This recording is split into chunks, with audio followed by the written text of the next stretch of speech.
میں ہمارا ساتھ. السلام علیکم جی. وعلیکم السلام. صبا بات کر رہی ہوں میں کراچی سے. میرا مفتی صاحب سے سوال ہے کہ روزے کو کس وقت افطار کرنا چاہیے, وقت کے داخل ہونے پر یا مغرب کی اذان ہونے پر؟ اور دوسرا میرا مرغوب احمد حمدانی صاحب سے فرمائش ہے رحمت دریائے الہی سنا دیجیے.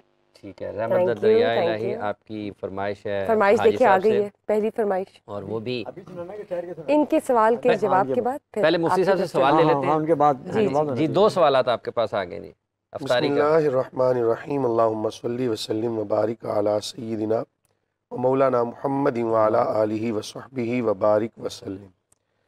جہاں تک آپ کے کالر کے سوال کا تعلق ہے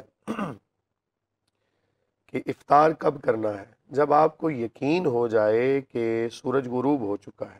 میرے خیال سے آج کل تو یہ کنفیوژن ہے ہی نہیں کہ مسجد میں جو ہے وہ اذان ہوگی تو پھر افطار ہم ہوگا. افطار کریں گے. ہر بندے کے پاس کیلنڈر موجود ہے اور ایک ایک سیکنڈ کا آج کل حساب کیا جاتا ہے. جب آپ کو یقین ہو جائے کہ سورج غروب ہو چکا ہے تو آپ افطار کر سکتے ہیں, لیکن احتیاط اسی میں ہے کہ جب مسجد کے اندر اذان ہو. اب آپ نے نا اس میں کمپیریزن کرنا ہے, وہ اس طرح کہ اگر تو آپ کا کیلنڈر یہ بتا رہا ہے کہ افطار ہو چکا ہے لیکن اذان ابھی باقی ہے, تو پھر آپ اذان کا انتظار کر لیں. ٹھیک ہے جی. اور اگر آپ کا جو کیلنڈر ہے وہ بتا رہا ہے جناب ابھی ٹائم باقی ہے, اذان پہلے ہو گئی ہے, تو پھر آپ کیلنڈر کو فالو کریں. احتیاط اس کے اندر ہے. اس کی وجہ یہ کہ ہمارے ہاں جو مساجد کے اندر معاملات سر انجام دیے جاتے ہیں, مؤذنین ہوتے ہیں, بعض دفعہ ان سے خطا ہو سکتی ہے. ٹھیک ہے. بعض دفعہ آپ کا جو کیلنڈر ہے یا آپ کے دیکھنے میں خطا ہو سکتی ہے.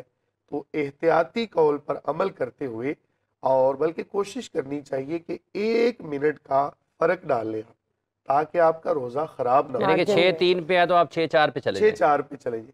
یہ جو حدیث ہم پڑھتے ہیں نا کہ افطار کو جلدی کرنا, اس کا مطلب یہ نہیں کہ وقت سے پہلے کر لیا جائے.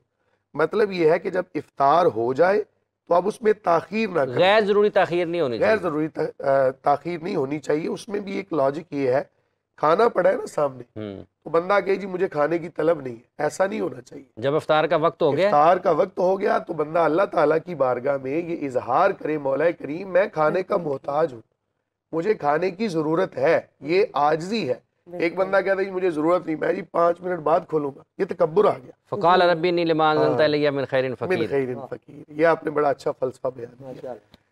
دوسرا سوال جو آپ نے کیا قرآن پاک پڑھنے کے حوالے سے, تو اس میں بعض علماء نے فرمایا کہ یہ ایک عکس ہے قرآن کا. موبائل کے اندر جب آپ اس کو آن کرتے ہیں تو یہ ایک عکس کی مانند سامنے تصویر آ جاتی ہے.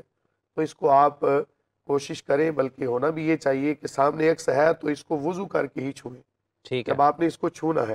لیکن اگر آپ چلتے پھرتے حافظ ہیں, آپ کو پڑھنا ہے, حدیث پڑھنی ہے, تو اگر اس کو آپ نے ایسے ہی پکڑ لیا تو اس میں کوئی قباحت نہیں ہے, کیونکہ یہ اصل چیز نہیں ہے, یہ عکس ہے. تو عکس پر قیاس کرتے ہوئے اس کا وہ والا ادب اور احترام نہیں جو حقیقی طور پر ایک چیز کا ہوتا ہے. لیکن یہ اصول آپ نے یاد رکھنا ہے کہ جب تک یہ سامنے ہے, اوپن ہے, فائل سکرین کے اوپر ہے, تب آپ نے اس کو حقیقت سمجھنا ہے. جب یہ ختم ہو گیا, بند ہو گیا, کوئی اور فائل آپ نے کھول لی, تو آپ اس کو یوں سمجھیں گے کہ جیسے پانی کے اندر عکس نظر آتا ہے.